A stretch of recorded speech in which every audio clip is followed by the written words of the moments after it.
រាល់ថ្ងៃនេះដឹងធ្វើម្ហូបអីទេចឹងទៅផ្សារទិញបានសណ្ដែកមកកញ្ចប់ហ្នឹងក៏យកមកឆាត្រឡប់ខ្លាញ់ញ៉ាំនិយាយរួមទៅសណ្ដែកនេះបើសិនជាបងប្អូនចង់ឲ្យឆាត្រឡប់ខ្លាញ់មកឃើញសណ្ដែករបស់យើងនៅខៀវស្អាតចឹងកុំភ្លេចមើលពីតិចនិចរបស់ខ្ញុំទាំងអស់គ្នាសម្រាប់វិធីធ្វើគឺងាយស្រួលទេហើយញ៉ាំទៅឆ្ងាញ់ជក់មាត់ទៀតស្រួយច្រប់ឆ្ងាញ់មែនទែនហ្មងដំបូងហ្នឹងគឺខ្ញុំមានសណ្ដែកហ្នឹងបងប្អូនកាត់វាបានស្អាតល្អមក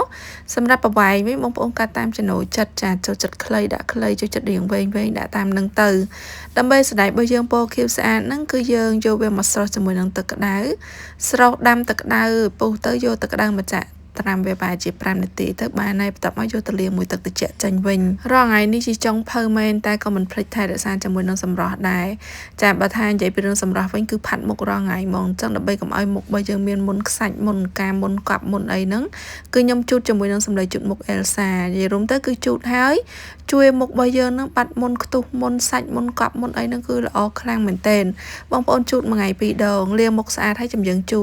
តសម្លេងហ្នឹងហើយគឺយើង skin care តាមធម្មតាបន្ទាប់ពីថែរក្សាសម្រស់ហើយគឺយើងមកធ្វើម្ហូបទៀតចាគឺបំពងខ្ទឹមឲ្យឡើងឈ្ងុយខ្ទឹមឈ្ងុយហើយដាក់ជាមួយទឹកប្រេងខ្យងទឹកត្រីស្ករប៊ីចេងម្សៅស៊ុបឲ្យដាក់តាមចំណូលចិត្តទៅនិយាយរួមទៅបងប្អូនចូលចិត្តញ៉ាំរសជាតិបែបណាថែមថយតាមនឹងទៅតែបើសម្រាប់ខ្ញុំគឺខ្ញុំអត់សូវចូលចិត្តរសជាតិរៀងប្រៃពេកទេរសជាតិមកល្មមមកគឺឆ្ងាញ់ចាញ៉ាំបានច្រើនអញ្ចឹងហើយដាក់ម្ទេសតិចដើម្បីមើលទៅស្អាតហើយនេះសណ្ដែកយើងបន្ទាប់ពីស្រស់មួយទឹកក្តៅហើយលាងមួយទឹកត្រជាក់ហើយគឺពណ៌ស្រស់ល្អមែនទែនអញ្ចឹងគឺយើងយកវាមកឆាវាចោលឡើង4-5ត្រឡប់ទៅគឺបានហើយចាឲ្យវាចូលជាតិគ្នាចាប៉ុណ្ណឹងមកគឺរាជការស្រេចហើយសណ្ដែកនេះបងប្អូនគឺឆាទៅងាយស្រួលហើយញ៉ាំឆ្ងាញ់ទៀតចាហើយអត់ឡើងគីឡូទៀតងាយលឿនមែនតើថ្ងៃខ្លះអត់ដឹងធ្វើម្ហូបអីចាចេះឆ្នៃនេះឆ្នៃនោះតាមនឹងទៅ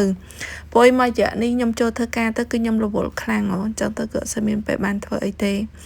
បន្ទាប់ពីឆាហើយហ្នឹងគឺចាក់ដាក់ចានមករៀបចំហើយញ៉ាំទៅបងប្អូនហើយបើមានទឹកត្រីបុកជ្រលក់ជូរហឹលទៀតណារត់តែឆ្ងាញ់ហើយឆាសណ្ដែកហ្នឹងបងប្អូនញ៉ាំទៅទេក៏បានញ៉ាំមួយបាយក៏បានដែរសម្រាប់ខ្ញុំគឺខ្ញុំចូលចិត្តញ៉ាំលេងដោយសារតែអត់សូវឡើងគីឡូអញ្ចឹងណាតែបើថាយើងញ៉ាំមួយបាយរៀងឡើងគីឡូតិចហើយនិយាយរួមទៅបើសិនបងប្អូនចង់បញ្ចុះគីឡូអីកុំសើបាយច្រើនពេក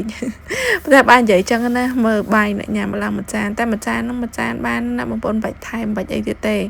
មួយចានញ៉ាំហើយគឺឆ្អែតទៅចាអញ្ចឹងវីដេអូរបស់ខ្ញុំគឺមានតែប៉ុណ្្នេះទេហើយបើសិនជាបងប្អូនមានសំណួរអីផ្សេងអាចខមមិននៅខាងក្រោមវីដេអូបានឬមួយបងប្អូនចង់ឲ្យខ្ញុំធ្វើមុខម្ហូបអីផ្សេងទៀតអញ្ចឹងណាហើយក៏អរគុណច្រើនមែនទែនសម្រាប់ការគ្រប់គ្រងកន្លងមកចាចាំជួបនឹងខ្ញុំនៅវីដេអូក្រោយទៀតអរគុណច្រើនជម្រាបលា